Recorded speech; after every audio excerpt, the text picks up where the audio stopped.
what we're going to do is create this horseshoe effect that you'll start at the car park, which the car park will be utilized underneath the existing power lines, which is fantastic. So it's a double utilization of an area that doesn't have to be impacted. And people will cross the road and enter into a tiny little kiosk where you can buy your tickets, you can get some information, you can grab a coffee, but one of the things we're looking at is how to be zero waste. So how can we let people walk with a coffee or a cup of tea without having any disposable products.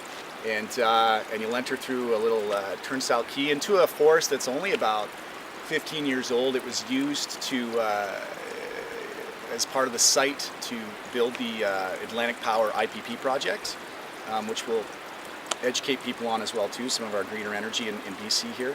But you'll walk through the turnstile and you'll enter into a fairly new forest, which we're going to help maintain and be keepers of. There'll be education along that pathway and boardwalk, very guided with fences on either side, very tastefully done, working with nature to help it kind of grow over those things and do a pergola effect. Little cool natural features that kids will be able to play on along the way as we grow. People will take that for about 100 yards and then they'll come to the embankment of sort of the beginning of the canyon. And they'll get on kind of more of a trestle boardwalk that'll be off the forest floor to help keep drainage and moss and all our organics down there the way they are. And they'll make their way down to the first part of the canyon and small falls that changes during the season quite drastically. So we can't wait to do some of our seasonal programming so people can see it when it's icy, when the fall is, when the raging rainy and dark season times are, which we're really trying to cater to. We're trying to create that time of year that we get so much of rain and dark and create a cool place. People are like, oh, it's dark and rainy out, let's go to the Squamish Canyon. And we're going to facilitate that in a way that people can enjoy it, and no matter how hard it's raining. So they'll make their way down to that first sort of start of our canyon. The site is 26 acres, if I didn't mention. And they'll come down and they'll start making their way towards that on the boardwalk. And then the boardwalk will kind of turn to a cantilevered walkway that goes along the canyon walls.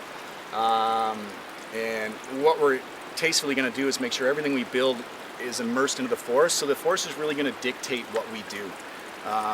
We want to keep as much of our trees and mostly everything except for any danger trees, and a limbing program will go on to make sure nothing falls on anybody during any sort of our weather. And you'll walk along those canyon walls, you'll get some great viewpoints. There'll be education along the way with storyboards. We're going to do some great programming in there and demonstrations with some of our athletes potentially in the future, which is really cool.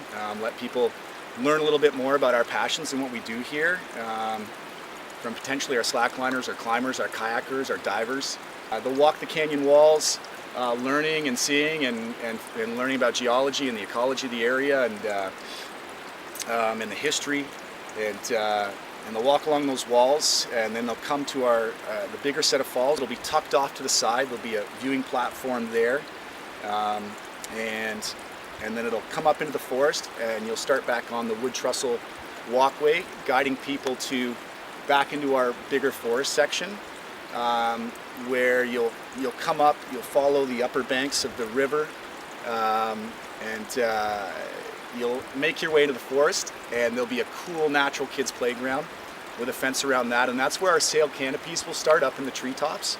And the idea behind the sail canopy treetops is to limit the amount of structures we put in the forest, but also once again facilitate that dark rainy season so our locals and our visitors can enter through the back way if they don't want to do the canyon tour, and have a coffee in the forest in the event and common space, where there'll be some more washrooms, a small stage, small area for our local artists and merchants to come and sell some of the amazing stuff they do.